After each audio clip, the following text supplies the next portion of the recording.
What's going on, everybody? We are back today, but we are actually talking some hoops. We're going to talk a little bit about the early season NBA, some surprises, some disappointing teams.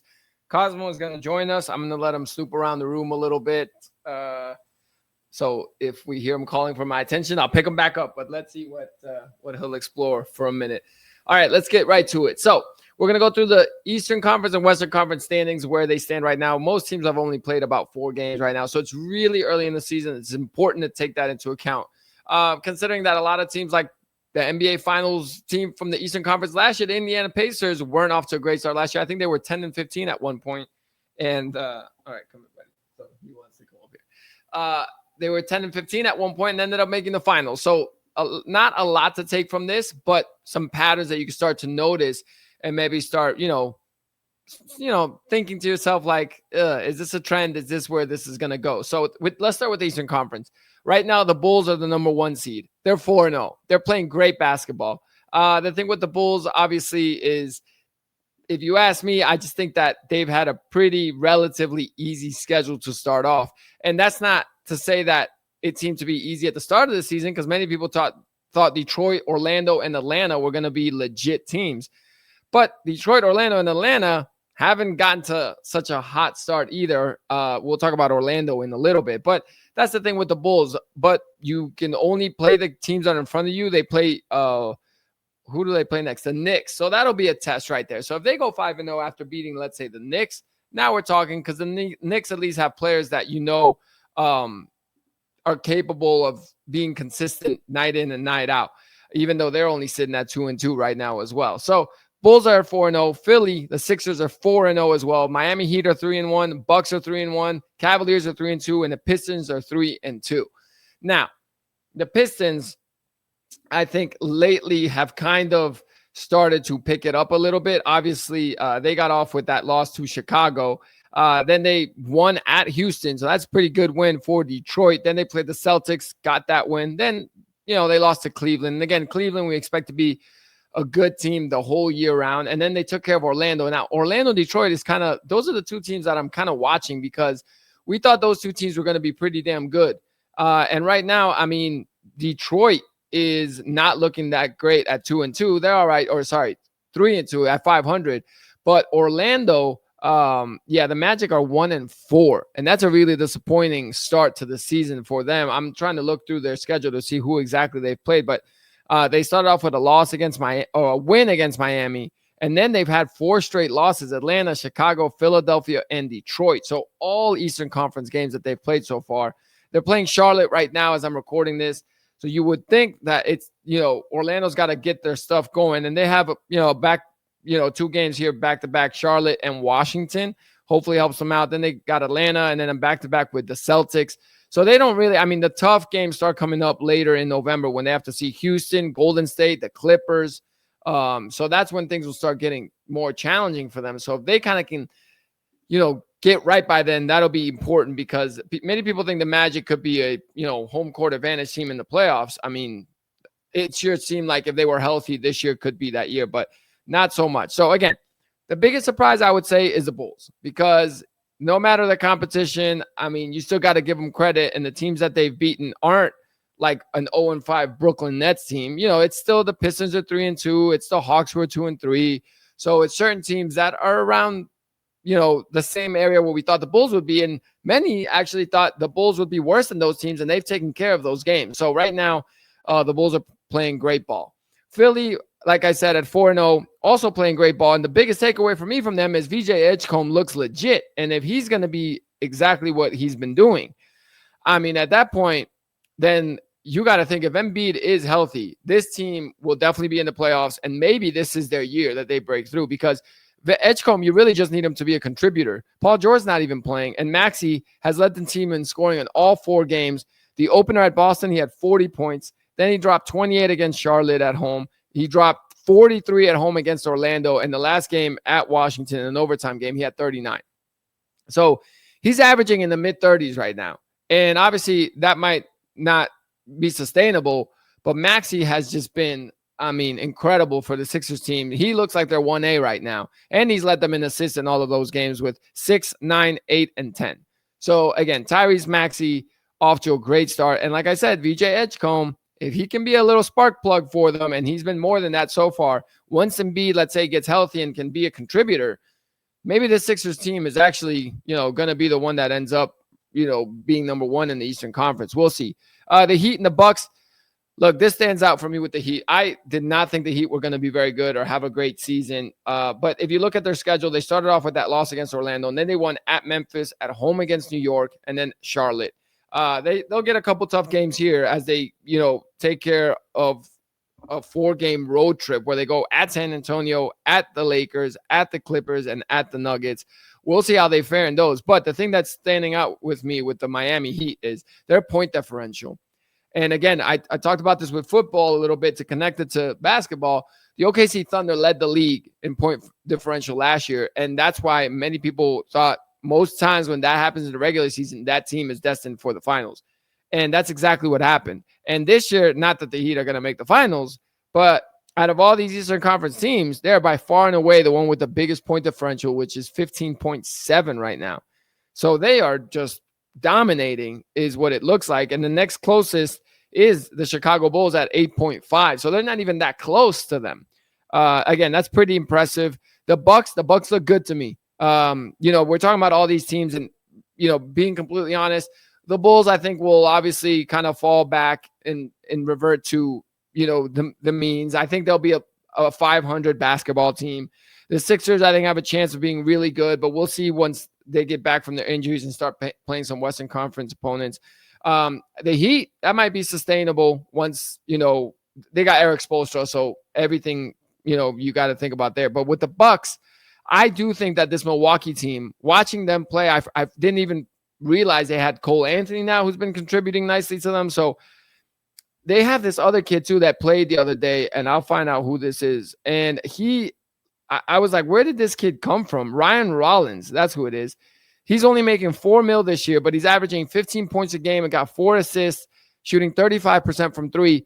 And yeah, he's a guard. And I know I'm not at all putting them in the same hemisphere, but if he gives them this, I mean, then the drop off from Dame Lillard to this guard is not terrible.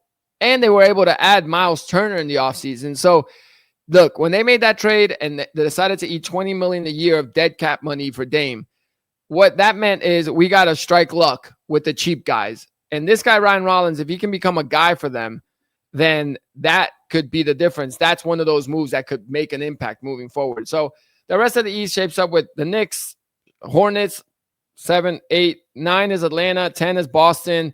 They're all 2-2 or 2-3. None to say much with those teams, except I think the Knicks eventually will move up the standings, obviously. I'm not sure on Atlanta. I think the Hornets can be frisky, but again, I see them in the same area as the Bulls. I think they're going to be about a 500 basketball team, and maybe a little below 500. So maybe the Bulls will be slightly better. The biggest disappointment in the bottom half here is probably the Orlando Magic. They're 1-4, like I said, and many people, their over-under was 52.5, I think, this year. So it's a weird start for them. I don't really understand what's going on. You could say that the Pacers, they're 0-4, still winless. But again, we know the Pacers are just super hit with injuries, and it's really tough. That team, honestly, if they have a regression year, get a high draft pick, and then next year come back with Tyrese Halliburton coming back from injury and then make moves in free agency, maybe they can come back and make another finals run next year. But it's not happening this year. And I think, if they continue off to this bad start, eventually maybe they'll start to tank and prep for a high lottery pick. They do still have Pascal Siakam, so I don't expect them to be horrible. But yeah, 0-4 is kind of disappointing. And obviously, I think Toronto Raptors are, if you watch the Raptors, which I have, their defense has to be the worst in the league. It might not show it somehow in the in statistics or something, but it's atrocious. It is if you're bored, watch 10 minutes of a Raptors basketball game, and you will see exactly what not to do on defense. So they've been very disappointing to me. I don't understand. I wasn't too high on Darko Rajakovic when they hired him. I didn't really like that hire. And right now, I still don't like it. I see like they're overly aggressive for double. It just makes no sense. So anyway, that's the Eastern Conference. The West, no surprise here. Number 1, the OKC Thunder, 5-0. And other than the opening game when they played the Houston Rockets and went to double overtime, they've looked pretty sharp and much better than their competition. Now, this is probably the next surprise here in the whole NBA and probably the biggest surprise in the Western Conference. The San Antonio Spurs are 4-0, and their point differential is 16.5, and it shows. This team is deep, and they have the superstar in Victor Wembanyama, and when he sits down, there is obviously a drop-off because the superstar is sitting, but there is not that much of a drop-off with the bench and the depth that these guys have and how they're playing basketball. They are 4-0, and again, it's super early. It's been 4 games. But I almost don't see how they're not going to be a home court advantage team. I know that might be bold right now to say, but they just look so good. Wemby is so tough to stop.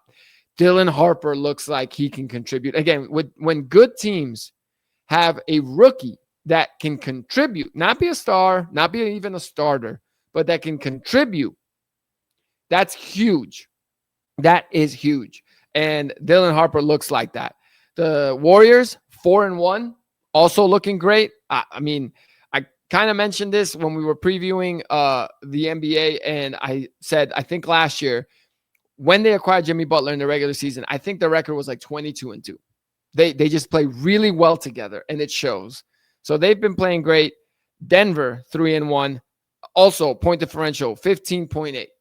Again, I know many people don't look at that, but I do. I think that is what separates the best teams from essentially the worst teams is point differential. And so if 2 teams have the same record, but their point differential is significantly different, I think that matters a lot because I think that says a lot about your depth. I think that says a lot about when Jokic can sit and your starters are on the bench or it's a blowout in the fourth quarter. Can your reserves, can your backups hold it together or even extend the lead or at least maintain the lead? Because if you don't have a good bench, the starters may give you a 15-point lead, but when they sit, those reserves now will bring it back down to a 5-point lead, and then here come the starters back again to push it to 10 to 15 points. But when the starters give you a 15-point lead and the bench has not much of a drop-off, maybe it gets down to 12-point lead, but now the starters come back in and pound them some more and it gets to 20, that tells me a lot about your team. So I really pay attention to that stat. Portland, which I said would be a surprise team this year, yes, let the chips fall with it where they may. Chauncey Billups is away from the team and doing whatever he's got to do over there to save his ass, but the team is playing pretty well. They play great defense, and I really, really like this Portland team to at least be able to sneak into the playoffs. I think they'll drop off a little from the 5 seed because I think other teams will start moving up the standings, like the Rockets are the 10th seed right now, and the Wolves are the 11th seed. Also, shout out to the Timberwolves with that court.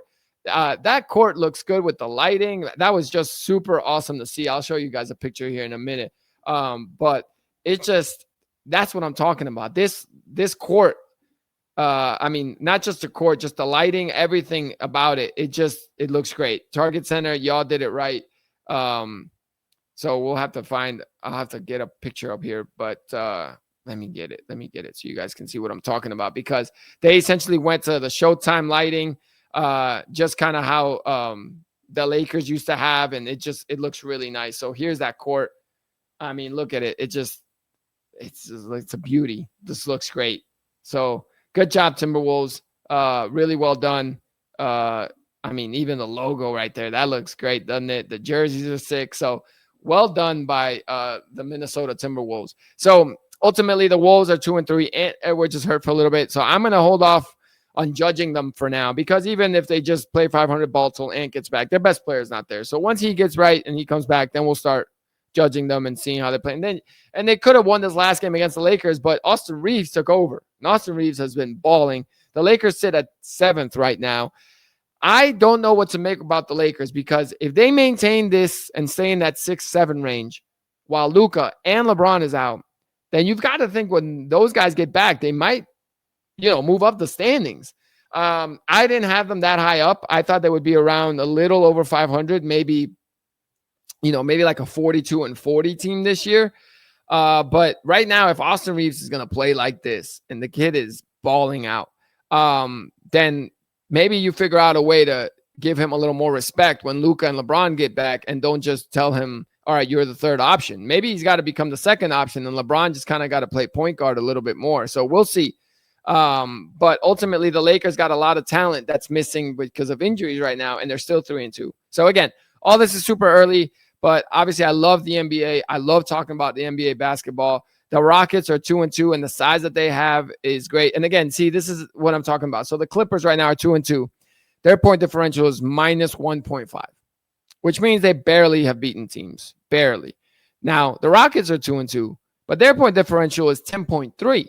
And that's where, for me, if they play each other, I'm picking the Rockets because I think the Rockets are going to be better than the Clippers. So, again, and then the disappointing teams, well, it's the Pelicans at 0-4, Kings at 1-4, Suns at 1-4, Mavericks at 2-3. But now Anthony Davis is hurt, so I is that part of the plan, Nico? I don't know. I don't think so. So we'll see. Overall, I'm just happy basketball is back.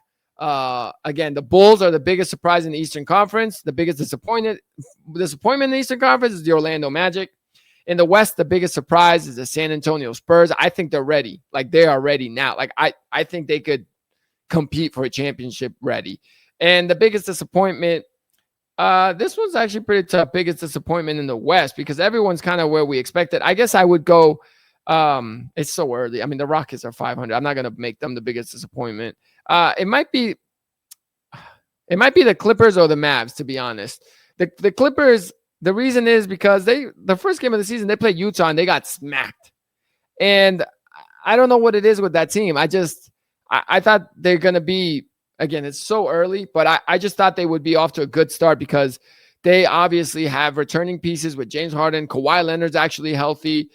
Yes, they lost Norman Powell, but they have Brook Lopez now, and they have other capable players. Bradley Beal is there now, but maybe the Clippers aren't going to be that good, and that's the one that I'm eyeing. But as far as disappointment, it's too early to tell. There's not really one that disappointing team. The Mavs, again, they're 2-3, but really they don't have Kyrie, and I think when he's right, he's their best player because Anthony Davis, I mean, you could say it's Anthony Davis, but he's never really on the court, and he's hurt again. Cooper Flag is on his way, but he ain't that guy just yet. So we'll keep monitoring this. I'm not really surprised by the other teams. The Wolves is hurt, and they could easily be 3-2 if Austin Reeves missed that shot. So I'm not going to judge them for that. So again, we'll keep talking basketball. We'll keep going through the standings and seeing where teams are at. Super excited to be able to talk ball again. And let me know what you guys think in the comments, what you want me to talk about. If there's any topics or teams, I'd love to circle in and start paying more attention to some specific teams. But basketball's back. The NBA's back. And I'm going to go watch some Thursday Night Football. We have the Ravens hosting the Miami. Oh, no, they're in Miami. They're playing in Miami. So the Dolphins are hosting the Ravens. Pretty much a must-win for Baltimore. Every game seems like a must-win for them now moving forward. But Lamar Jackson is back. The line is Baltimore by 7.5. So that reflects that. I'm going to say Baltimore is going to win, but I think it'll be closer than 7.5. I don't know. I think the Baltimore defense still got to prove it to me. And I think Miami can score some points here and there. So maybe like a 27-24. We'll see. That game's about to kick off. I'm going to go watch football. We'll do some week 9. Oh, man, it's week 9 already. Week 9 picks either tomorrow or Saturday. And, yeah, we'll rolling right along, as this is my favorite time of the year because sports is awesome. Also, World Series. Shout out to the Toronto Blue Jays. One more win, and they are World Series champs. We'll see if they get it done. All right, y'all. Have a good one.